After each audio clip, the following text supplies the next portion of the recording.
tu as moins en moins de données sur Google Ads ou Meta Ads, c'est le moment d'installer du server-side tracking. Salut, c'est Benjamin, numéro 1 en France sur Google Ads, et aujourd'hui je vais t'expliquer comment setup le server-side tracking pour ton site web. Alors déjà, c'est quoi le server-side tracking? Alors c'est très simple, la donnée que tu envoies depuis le navigateur de ton client arrive normalement directement sur la plateforme de tracking, par exemple Google Ads, Meta Ads ou GA4. Le server-side tracking, cette donnée est envoyée dans un premier temps à ton propre serveur avant d'être envoyée à un serveur GA4, GAds, etc. de tracking. Pour schématiser, client-side, c'est du navigateur directement à Google. Server-side, c'est du navigateur à ton propre serveur au serveur Google. Alors, tu as 3 énormes avantages à utiliser le server-side tracking. Le premier avantage, c'est qualité et l'exhaustivité des données. Tu récupères en moyenne 20% de conversion en plus qu'avec du client-side tracking, tout simplement parce que tu bypasses tous les adblocks, donc uBlock, AdBlocker, etc.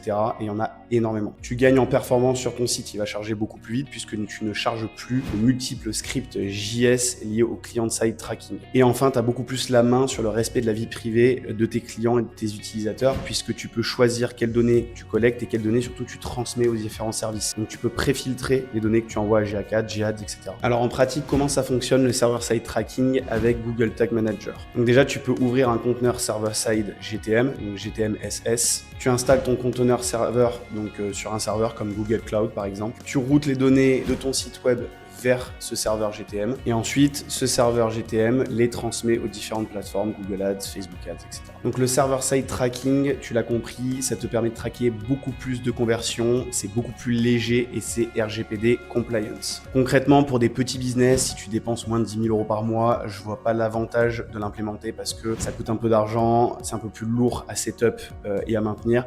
Par contre, dès que ton business génère des centaines voire des milliers de conversions par mois, c'est indispensable. Si tu as aimé cette vidéo, n'hésite pas à la liker et la commenter. Je réponds à 100% des commentaires et également abonne-toi à mon compte pour ne plus rien rater en tips sur le marketing digital.